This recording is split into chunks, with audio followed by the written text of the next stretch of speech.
안녕하세요. 남편이 출장 중 600만 원을 혼자 쓰고 왔다는 글을 썼던 쓰니입니다. 우선 결론부터 말씀드리자면 이혼하기로 했습니다. 토요일에 남동생을 만나고 와서 무조건 세게 나가야겠다 싶어 카드 내역 보여달라. 안 보여주면 진짜 이혼이다.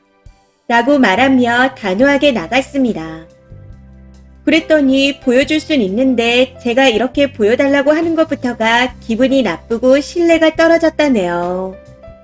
그러면서 자꾸 보여줄 순 있지만 제 행동이 싫어서 안 보여줄 거라 하더군요.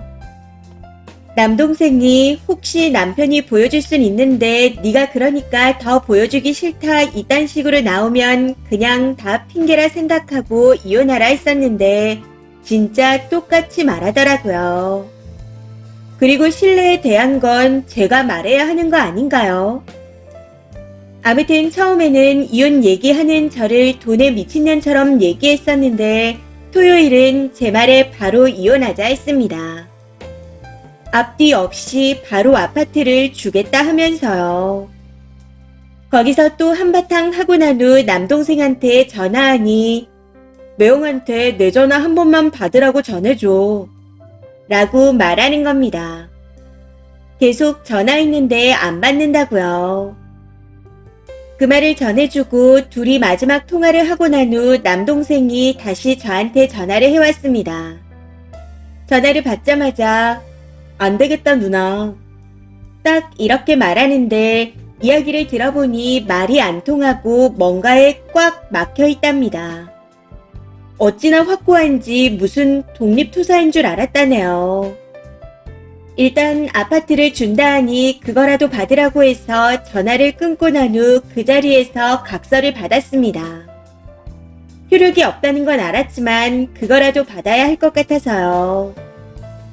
그러고는 내일 바로 시댁에 찾아가서 얘기하자 했더니 알겠다 하더라고요. 그래서 일요일에 시댁에 가서 모든 걸 말씀드렸습니다. 애들이 어느 정도 큰 상태라 주말에 알아서 잘 있는 편이라 용돈을 주고 있으라 했었는데 이때 마음이 정말 아팠습니다. 아무튼 얘기는 대부분 제가 했고 남편은 조용히 무릎만 꿇고 앉아 있었습니다. 제 말을 다 듣고 난 후 시어머니는 울고불고 난리가 났고 한참을 울다가 저한테 한 번만 참아주면 안 되겠냐 하더라고요. 해서 제가 참아서 될 일이 아니라 남편이 이혼을 원한다 말씀드렸습니다. 그때부터는 남편한테 욕을 퍼부으셨고요. 제가 대학병원에 근무할 때 시아버지가 뇌경색이 와서 직접 병원에 입원시켜드리고 가족 할인도 많이 받으셨습니다. 간병도 제가 많이 했었고요. 지금은 일상생활에 전혀 문제가 없는 상태지만 당시 일로 인해 저를 엄청 예뻐하십니다. 아버님께서는 눈을 무섭게 부릅뜨고 부들부들 하시다가 남편을 막 때리기 시작했습니다. 근데 이놈이 꿇어 앉은 채로 끝까지 입을 꾹 다물고 말 한마디 안 하더라고요. 시어머니는 울고 욕하고 시아버지가 본인 등과 어깨를 막 때리는데 눈이 결연했습니다. 그제서야 깨달았네요. 아, 저놈 여자 있는 거 맞구나. 여자가 아니라도 나랑 이혼하려고 하는 건 맞구나. 뭔가에 눈이 돌아 있구나. 시어머니는 계속 우시고 시아버지는 남편을 때리다가 나가서 담배를 피우고 들어오셔서는 내가 자식을 잘못 키워서 이혼녀로 만들어 미안하다 하고 고개 숙여 사과하셨습니다. 남편이 결연하니 이혼하게 될 걸 아신 것 같았어요. 그날은 그렇게 그대로 집으로 돌아왔고 둘 다 월요일 화요일에 급하게 연차를 냈습니다. 남편이 결연하니 오히려 대화가 빨랐던 것 같아요. 저희가 이틀 동안 안 나가고 냉랭하니 애들도 눈치를 챈 것 같고요. 어제는 재산을 어떻게 할지, 애들은 어떻게 할지에 대해 이야기를 마쳤습니다.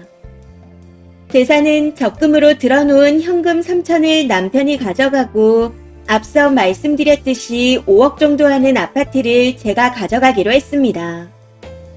애들은 애들 의사를 물어보고 결정하기로 했고요.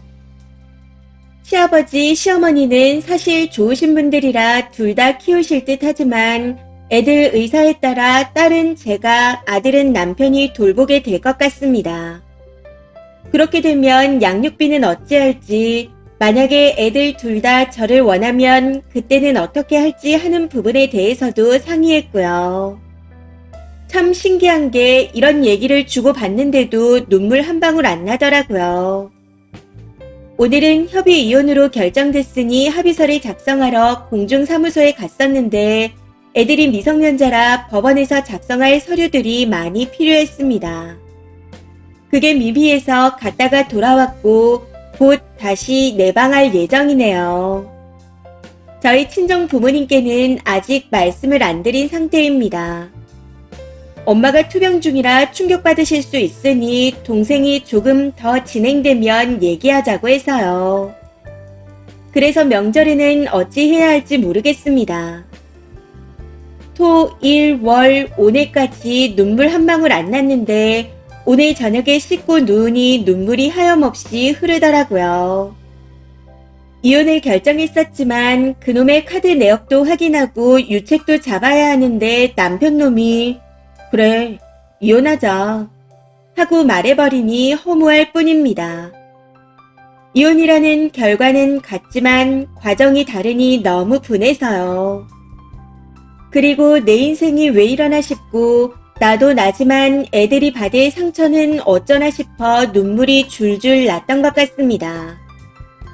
남편이라고 부르기도 싫은 그놈은 애들한테는 자기가 이혼하자 한 걸로 설명하겠다고 하는데 그것도 꼴값을 떠는 것 같고 그냥 내 인생의 원수네요. 아마 이 글을 읽는 분들도 속이 시원하진 않으시겠죠. 그럼에도 조언 주신 분들께 이후 소식을 알려드려야 할 것 같아 후기를 작성해봅니다. 조언해주셨던 모든 분들께 진심으로 감사드립니다. 잘 정리해서 제 결정에 후회 없도록 살아갈게요. 다시 한번 감사드립니다. 댓글입니다. 첫 번째, 빨리 약속대로 가져올 수 있는 걸 정리하세요. 여자가 있어도 가진 걸 아내한테 주기 싫고 아까워서 마음 돌리는 남자 여러 봤습니다. 그 관계는 유지하면서요. 그 여자들도 빈털터리는 싫은 거죠. 질질 끌다가는 다른 반반 조건을 내세울 겁니다. 연휴 끝내고 바로 서두르세요. 두 번째, 애들 나이가 어찌 되는지는 모르겠지만 법원에서도 웬만하면 한쪽에서 다 양육하라고 합니다. 분리하면 아이들 정서에 좋지 않다고요. 생각보다 재산분할 등 수월하게 된 건 정말 잘 됐지만 그래도 혹시 모르니 증거로 이것저것 남겨두시는 걸 권합니다. 조강지쳐 버리고 간 사람 치고 잘된 사람 없으니 재산 받고 이혼하세요.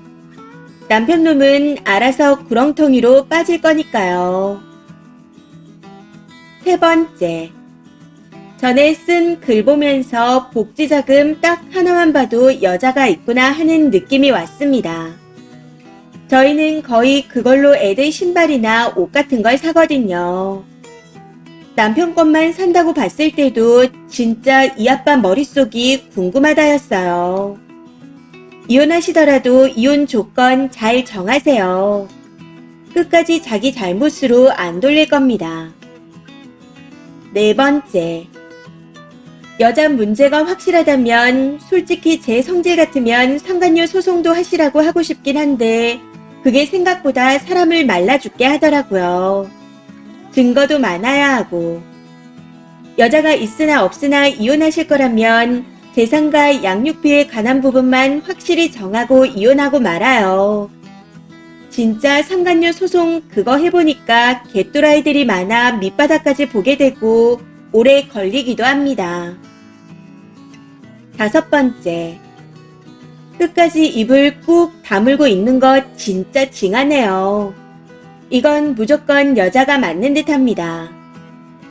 혼자 뭐 상남자인 양 자기는 지금 그 여자를 지켜주고 있다고 굳게 믿는 중이고요. 근데 5억짜리 아파트를 아내한테 넘기고 온 남자를 그 상간녀가 받아줄까요? 분명히 그것도 뺏어오라고 연병할 텐데. 빈털터리 남자를 그냥 받아줄 여자는 없습니다. 계산 분할하자고 지랄을 하든 얼마 후 버림받고 손이 발휘되도록 빌면서 용서해달라고 할 겁니다.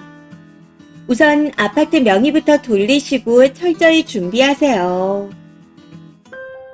이번 사연은 여기까지입니다. 시청해주셔서 감사합니다.